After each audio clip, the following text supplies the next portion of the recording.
Hello, good morning बच्चों। Welcome to CR international school online classes. बच्चों, मैं आपकी हिंदी की टीचर उपस्थित हूँ आपके सामने आपको हिंदी पढ़ाने के लिए।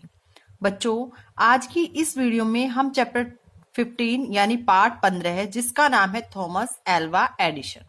और ये एक साइंटिस्ट थे, इसके बारे में पढ़ने वाले हैं। लेकिन उससे पहले मैं आपको इस चैप्टर के जो वर्ड मीनिंग है यानी जो शब्दार्थ है उसका रिवीजन कराना चाहती हूँ, ताकि बच्चों देखो, जो हमारे चैप्टर के बीच में जो कठिन शब्द आते हैं उनका अर्थ अगर हमें पता होता है तो हमें चैप्टर इजीली समझ में आ जाता है। इसीलिए सबसे पहले हम चैप्टर के वर्ड मीनिंग आपको करवाते हैं। इसीलिए आज की इस वीडियो में भी सबसे पहले हम इसके वर्ड मीनिंग ही करेंगे। ठीक है, देखिए बच्चों, हमारे शब्दार्थ हैं प्रकाश। प्रकाश का मतलब होता है बच्चों रोशनी, और जिसको इंग्लिश में क्या बोलते हैं, लाइट। आविष्कार, आविष्कार का मतलब होता है बच्चों खोज, किसी भी चीज की खोज करना। देहांत, देहांत का मतलब होता है बच्चों मृत्यु, जिसे हम इंग्लिश में डेथ बोलते हैं। संतुष्ट, संतुष्ट का मतलब होता है तसल्ली यानी सेटिस्फाइड। नेक्स्ट है बच्चों वैज्ञानिक। वैज्ञानिक का मतलब होता है विज्ञान विषय को जानने वाला, यानी जिसे आप इंग्लिश में साइंटिस्ट बोलते हो। ठीक है, विज्ञान विषय को जानने वाला या विज्ञान के बारे में जानने वाला। नेक्स्ट है बच्चों दुर्घटना। दुर्घटना का मतलब होता है हादसा, और जिसे आप एक्सीडेंट बोलते हो। ठीक है, नेक्स्ट है बच्चों अवश्य। अवश्य का मतलब होता है जरूर। नेक्स्ट है आरंभ। आरंभ का मतलब होता है बच्चों स्टार्टिंग में यानी बिगिनिंग में यानी शुरुआत। ओके, एक बार फिर देख लीजिए। प्रकाश, रोशनी, आविष्कार, खोज, देहांत, मृत्यु, संतुष्ट, तसल्ली, वैज्ञानिक, विज्ञान विषय को जानने वाला, दुर्घटना, हादसा, अवश्य, जरूर, आरंभ, शुरुआत। ठीक है, इसी के साथ हम हमारे चैप्टर को स्टार्ट करते हैं। देखिए बच्चों, हमारे चैप्टर का नाम है थॉमस एल्वा एडिशन, और ये एक साइंटिस्ट है। यानी आज का हमारा जो टॉपिक है, जो हमारा चैप्टर है, वो एक साइंटिस्ट के बारे में है। देखिए बच्चों, सबसे पहले मैं आपको बता देती हूँ कि इस पार्ट से आप जान सकते हैं कि किस प्रकार एक साधारण और एक शरारती बच्चा भी जब मेहनत और लगन से अपना काम करता है तो वो सफल हो जाता है। यानी बच्चों, जरूरी नहीं है कि एक इंटेलिजेंट बच्चा ही क्या होता है कि वो सफल होता है, वो अपने लक्ष्य को प्राप्त कर सकता है। ऐसा नहीं है बच्चों। इस चैप्टर में आप जानोगे और देखोगे, इससे आपको कुछ ना कुछ सीखने को मिलेगा। ठीक है, थॉमस एल्वा एडिशन जो थे वो स्टार्टिंग में यानी बिगिनिंग में, शुरुआत में एक साधारण और एक शरारती बच्चा था। ठीक है, लेकिन जब उन्होंने मेहनत और लगन से अपना काम करना स्टार्ट किया तो वो सफल हो गए और बड़े होकर एक साइंटिस्ट बने। ठीक है, और ये क्यों हुआ बच्चों, क्योंकि वो जो भी काम करते थे अपनी पूरी मेहनत और लगन के साथ करते थे। ठीक है, इसीलिए हम देखते हैं कि इस चैप्टर में कि एक साधारण और शरारती बच्चा, यानी जो बहुत ज्यादा शरारत करता है, वो भी जब मेहनत और लगन से अपना काम करता है तो सफल हो जाता है, यानी अपने जीवन में अपने लक्ष्य को प्राप्त कर लेता है। सैकड़ों बार असफल होने पर भी थॉमस ने हार नहीं मानी। यानी थॉमस एडिशन जो थे वो 100 बार अगर किसी परीक्षण में फेल भी हो जाते थे तो भी वो अपनी हार स्वीकार नहीं करते थे।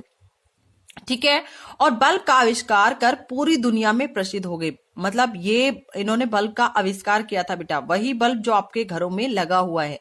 यानी सोच कर देखो, अगर वो बल्ब 1 मिनट के लिए अगर रात को ना जले तो आपके पूरे घर में अंधेरा ही अंधेरा हो जाएगा, आपको कुछ भी दिखाई नहीं देगा। ठीक है, इतना बड़ा आविष्कार किसने किया? थॉमस एल्वा एडिशन ने। ठीक है, वो सैकड़ों बार असफल भी हुए इस काम को करने में, लेकिन फिर भी उन्होंने अपनी हार नहीं मानी और अंत में उन्होंने बल्ब का आविष्कार किया, जो कि पूरी दुनिया में प्रसिद्ध माना जाता है। ठीक है, आइए इस चैप्टर के थ्रू हम पढ़ते हैं थॉमस एल्वा एडिशन के बारे में। देखिए बच्चों, थॉमस एल्वा एडिशन का जन्म 11 फरवरी 1847 को अमेरिका में हुआ था। यानी थॉमस एल्वा एडिशन का जन्म कब हुआ था? 11 फरवरी को। और सन कौन सा था बच्चों? 1847। ठीक है, और कहाँ हुआ था? अमेरिका में। इन्हें बचपन से ही तरह तरह के प्रयोग करने का शौक था। यानी बचपन से ही इन्हें किसका शौक था? अलग अलग प्रकार के प्रयोग करने का शौक था। यानी कुछ कुछ बनाने का शौक था। ये जोड़ तोड़ करने की इच्छा इनके अंदर थी। यानी किसी भी चीज को, अगर कोई चीज टूट जाती थी तो उसको जोड़कर कुछ नया बनाने की इनके अंदर शक्ति थी। यानी ये उसका शौक रखते थे। एडिशन का कहना था, यानी उनका मानना था, तुम जो पाना चाहते हो पक्के इरादे से खोजो तो तुम्हें जरूर मिलेगा। यानी थॉमस एडिसन का ये मानना था कि अगर हम किसी चीज को पाना चाहते हैं और उसके लिए हमारा इरादा पक्का होता है तो हम उसको जरूर प्राप्त कर सकते हैं। आगे देखिए बच्चों, अचानक बिजली चली जाती है और आपके घर का बल्ब बंद हो जाता है। यानी सोच कर देखो कि अचानक बिजली चली जाए और आपके घर का बल्ब बंद हो जाए तो आपको कैसा लगता है? प्रकाश देने वाला यह बल्ब एडिशन की ही देन है।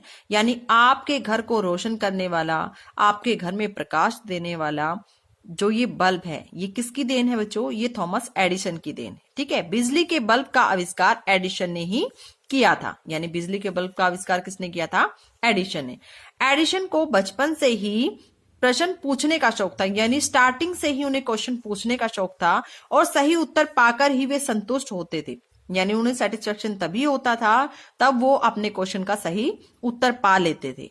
एक दिन जब वह स्कूल में पढ़ रहे थे तो उनकी शिक्षिका मतलब पढ़ाने वाली अध्यापिका पक्षियों के बारे में बता रही थी। एडिसन ने उत्सुकतावश शिक्षिका से पूछा, यानी उनके अंदर जानने की इच्छा थी, जानने की जिज्ञासा थी, कि उन्होंने अपने टीचर से पूछा, मैडम मनुष्य पक्षी जैसे क्यों नहीं उड़ता? यानी मनुष्य जो होता है वो पक्षी की तरह क्यों नहीं उड़ता?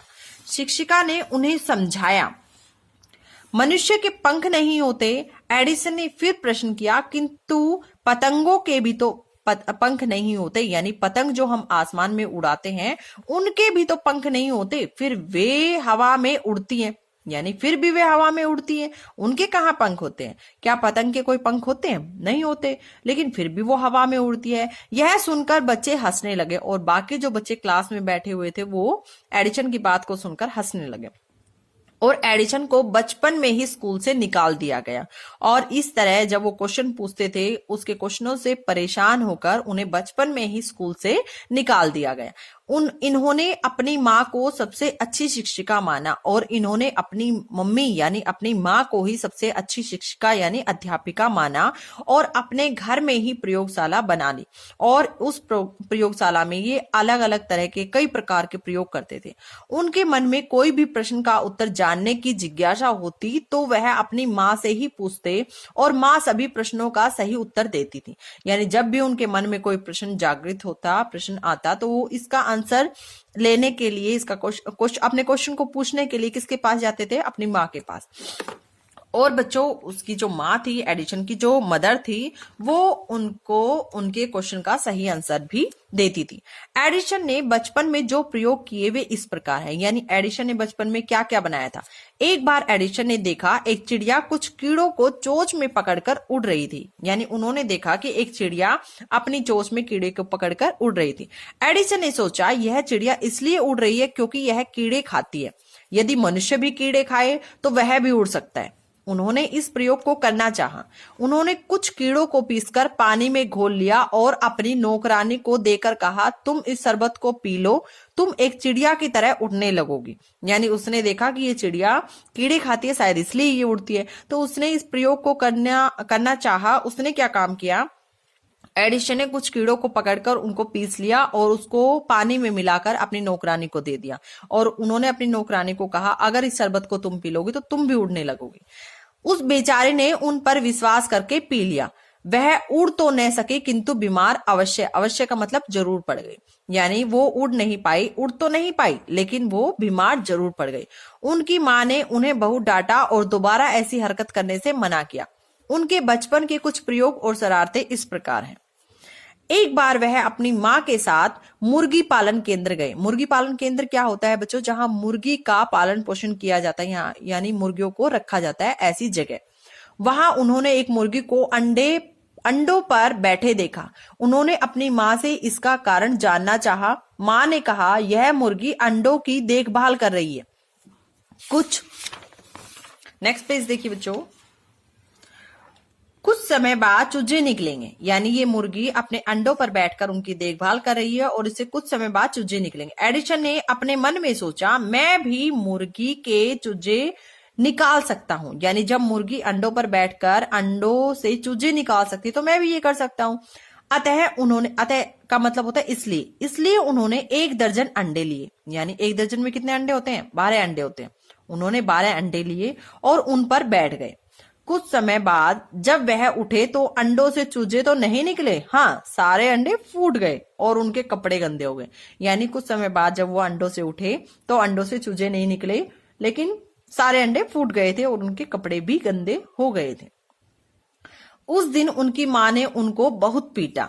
उन्होंने रेलवे में नौकरी कर ली, लेकिन एक दुर्घटना का मतलब क्या होता है बच्चों? हादसे के कारण उन्हें नौकरी से निकाल दिया गया।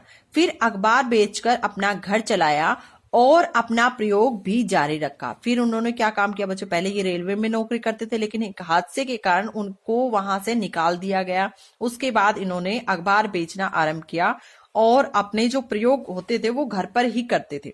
एडिसन ने 1878 में बिजली के बल्ब पर कार्य आरंभ किया। आरंभ का मतलब शुरू किया, उसकी शुरुआत की। कब की? 1878 में। उस समय बिजली के प्रकाश की व्यवस्था नहीं थी, यानी उस समय लाइट की व्यवस्था नहीं थी। एडिसन ने लोगों को 2 वर्ष में बिजली का प्रकाश देने का वादा किया, यानी उन्होंने लोगों को ये प्रॉमिस किया था कि मैं 2 वर्ष में आपको बिजली का प्रकाश दे दूंगा। ठीक है। सभी वैज्ञानिकों ने यह सुनकर एडिसन की हंसी उड़ाते हुए कहा कि यह संभव नहीं है, यह असंभव काम है। एडिसन ने इस महान कार्य के लिए कठिन परिश्रम शुरू कर दिया। उन्होंने 1000 प्रयोग किए, यानी देखो बच्चों कितने प्रयोग किए, यानी उन्होंने 1000 प्रयोग किए, यानी कितनी बार असफल होने के बाद भी उन्होंने अपने प्रयोग जारी रखे, लेकिन असफल रहे। उन्होंने 1000 प्रयोग किए लेकिन असफल रहे। उन्होंने आशा नहीं छोड़ी, यानी उन्होंने उम्मीद नहीं छोड़ी।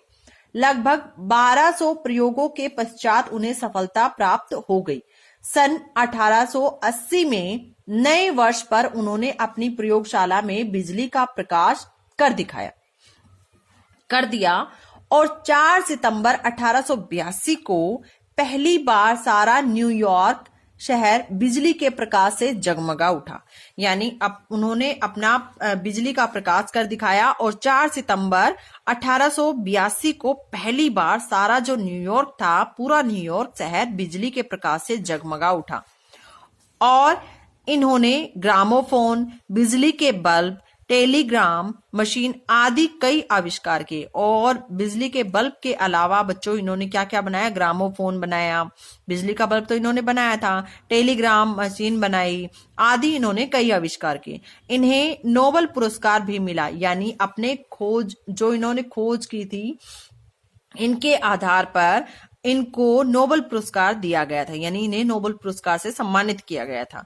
18 अक्टूबर 1931 को रविवार के दिन इस महान वैज्ञानिक का देहांत हो गया। वैज्ञानिक का मतलब होता है बच्चों विज्ञान विषय को जानने वाला, यानी विज्ञान के बारे में जानने वाला। और देहांत का मतलब होता है बच्चों मृत्यु, यानी इनकी डेथ हो गई। और इनकी डेथ कब हुई थी बच्चों? 18 अक्टूबर 1931 को। और दिन कौन सा था? रविवार।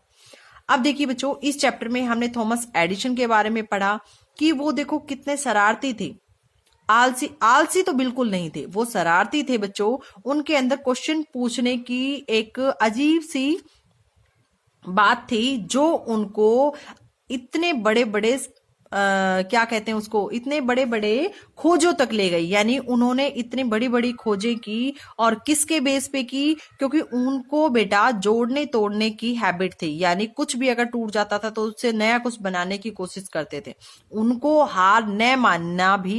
हार मानना तो बिल्कुल पसंद नहीं था, यानी हार उन्होंने कभी नहीं मानी। उन्होंने देखो 1200 प्रयोगों के पश्चात, यानी 1200 बार उन्होंने हार का सामना किया, उसके बाद जाकर उन्हें जीत प्राप्त हुई। ठीक है, उसके बाद उन्होंने इतने अच्छे अच्छे आविष्कार किए। और आज जो हम लाइट के अंदर बैठे हैं, आज हमारे बल्ब जो जल रहे हैं वो किसकी देन है बच्चों? वो थॉमस एडिसन की ही देन है। आपको बच्चों इस चैप्टर को अच्छे से रीड करना है, समझना है, और इसके नीचे जो इसके अंदर जो कठिन शब्द आए हैं उसको अंडरलाइन करना है। इसी के साथ साथ आपको ये वर्ड मीनिंग लिखने भी हैं और याद भी करने हैं। ओके बच्चों, आज की इस वीडियो में पढ़ेंगे हम यहीं तक। मिलते हैं नेक्स्ट वीडियो में, तब तक के लिए thank you, have a nice day.